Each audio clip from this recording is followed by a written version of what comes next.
Welcome to the Payoff Pitch Prospect Report. I'm Paul Valley. The first player we're going to talk about today is Toby Wealth, the third baseman for the Aberdeen IronBirds, who actually joined the Payoff Pitch podcast earlier today. Toby is hitting .345 with a .399 on-base percentage for the Aberdeen IronBirds. The .345 batting average, if the season ended today, would be the highest single-season average in the history of the Aberdeen IronBirds. So it's nice to see that his hot bat has come over from the college level. In college at Penn State Berks, which is a Division III school, Welk hit .433 with a .507 on-base percentage and .768 slugging percentage in his collegiate career, including a .486 batting average his senior season. So nice to see that the guy who is a prolific hitter in college is a prolific hitter at the professional level, at least to start his career. Wide open path at third base in the Orioles organization, so this is a guy you want to keep your eye on, and wouldn't be hard to imagine him being in the Orioles' top 30 prospects to start next season if his season continues this way. Next thing we want to talk about is Kaden. He was the Orioles' 37th overall pick in the draft in 2018, a shortstop out of Oregon State. And this is a guy whose defense was so highly lauded that they said he was the only player that could have pushed the fourth overall pick in that draft, Nick Madrigal, from shortstop to second base. That's how good his defense was. Been playing at Delmarva most of the year. He was hitting .253 for the Shorebirds, and then he actually got promoted to Frederick. Struggled a little bit at the offset for the Frederick Keys, but he's come on as of late. He has a 6-game hitting streak during which he's 7 for 17, good for a .412 batting average. And we all know that he has that stellar glove at shortstop, so it's nice to see the bat starting to catch up to the glove a little bit there for Keegan Akin. Really starting to play well for Frederick, and it's nice to see. Next guy we want to talk about, we've talked about him before on this show, is Keegan Akin.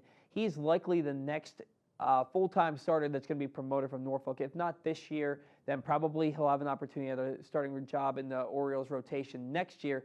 Keegan Akin, he actually just completed his only the second time of the season going back-to-back starts of 1 earned run or less. His last 2 starts for the Norfolk Tides, he's gone 10 innings pitched with just 8 hits allowed, 3 walks compared to 13 strikeouts, and only 1 earned run allowed. So his ERA is down to about .436 this year, .413 over the last 10 games. So Keegan Akin trending in the right direction for the Norfolk Tides and the Baltimore Orioles. And then I want to talk a little bit about Hunter Harvey. Harvey was pitching out of relief for about a month for the Bowie Bay Sox. Then he got promoted up to Norfolk, and he got batted around a little bit. His first 5 games with Norfolk, he pitched to an .822 ERA, just 7 strikeouts to 5 walks.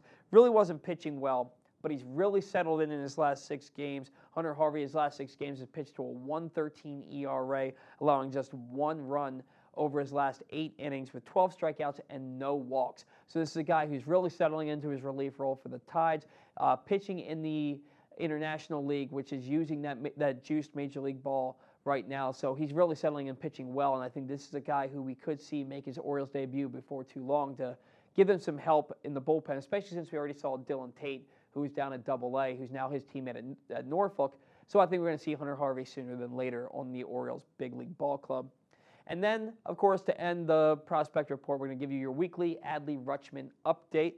Richmond got off to a slow start for the IronBirds, but he's also come on recently. 5-game hitting streak during which he's 7 for 19, which is good for a .368 batting average, 2 doubles, 5 runs scored, and 7 RBIs to raise his overall season average to .246. He did hit a home run for the Gulf Coast League Orioles in his first professional game, but he hasn't homered since. That's something that I think Orioles fans can look forward to in the near future. I think some of that power is going to start coming down. He's starting to swing a little bit hotter of a bat. That's going to do it for this week's Prospect Report. Once again, I'm Paul Valley. Thanks for joining me, and tune in next week. We'll have more to talk about.